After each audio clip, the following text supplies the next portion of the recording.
سلطنت ذوالفقاریہ کے ولی عہد بلاول زرداری کی بطور بھٹو ثانی رسم تاج پوشی پہ اس وقت تک کچھ نہ کچھ کہا جاتا رہے گا جب تک وہ دوسرا خطاب نہیں کر لیتے۔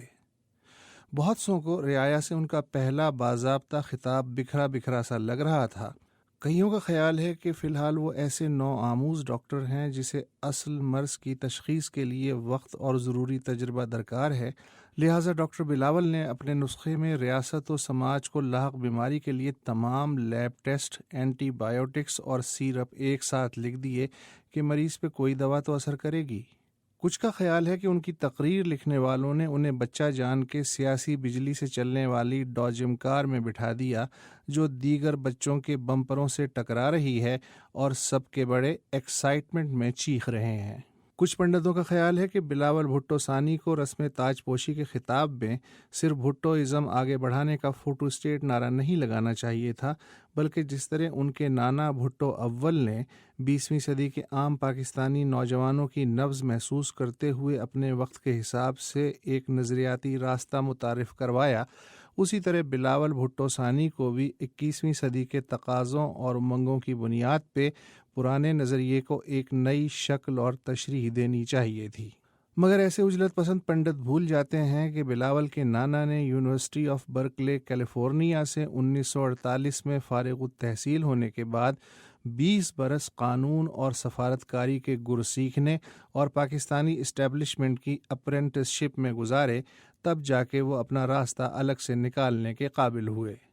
جبکہ بلاول بھٹو ثانی کی والدہ بھی آکسفورڈ سے گریجویشن کے فوراً بعد سیاست میں نہیں اتاری گئیں، بلکہ سفارتکاری کا تجربہ حاصل کرنے، دنیا گھومنے اور ضیاء الحق کی یونیورسٹی آف ڈکٹیٹرشپ میں ہنگامہ آرائی کے نتیجے میں ارسٹیکیٹ ہونے کے بعد ہی کچھ بنی۔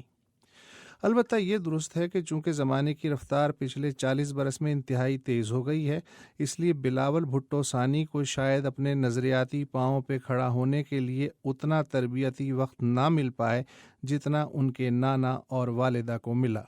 ساتھ ہی ساتھ بلاول کو سیاسی بالغ ہونے کی راہ میں ایک ایسی مشکل بھی لاحق ہے جو ان کے نانا اور والدہ کو درپیش نہیں تھی۔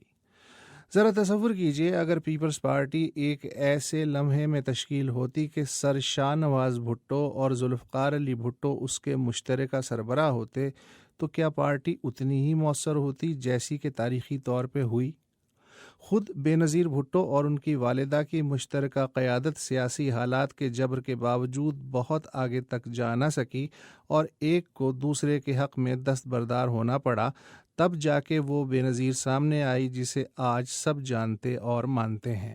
لیکن ایک گرم و سرد چشیدہ 62-63 برس کے والد اور پھپھی کے سائے میں پیشہ ور خلیفوں، قصیدہ گر مشیروں اور کھڑپینچ تقریر نویسوں میں گھرا 26 سالہ بلاول کرے بھی تو کیا کرے؟ سوائے اعتزاز احسن، پیپلز پارٹی کے درباری کلچر میں شاید ہی کھل کے یہ بات کوئی کہہ سکے کہ اب اننگز مکمل طور پہ نئی نسل کے حوالے کر دو اور عین میچ کی شدت کے درمیان پویلین میں بیٹھ کے اشارے کر کے کھلاڑی کو کنفیوز کرنے کی بجائے لڑکے کی جبلی صلاحیت پہ بھروسہ کرو۔ مگر موجودہ پارٹی قیادت اعتزاز احسنوں اور رضا ربانیوں کی بات صرف احتراماً ہی سنتی ہے۔ ہر ایک کو خوش رکھ کے آگے بڑھنے کی جاگیردارانہ سوچ اور ببانگے دہل ڈنکے پہ چوٹ لگانے کی انقلابی خواہش کو سیاسی جار میں ڈال کے ایک نیا آمیزہ بنانے کا تجربہ تو آئنسٹائن بھی نہیں کر سکا۔ آج کے 18 سالہ نوجوان کے لیے پیپلز پارٹی کے شاندار ماضی اور قربانیوں کی تکراری کہانی میں بالکل اتنی ہی کشش ہے جیسے مسلم لیگ اگلے الیکشن میں اس بنیاد پہ ووٹ مانگے کہ اس نے 1947 میں پاکستان بنایا تھا۔ یہ بات بلاول بھٹو ثانی کی سمجھ میں شاید آ رہی ہے، مگر ان مجاوروں کو کون سمجھائے جن کا روٹی پانی ہی مزار سے وابستہ ہے۔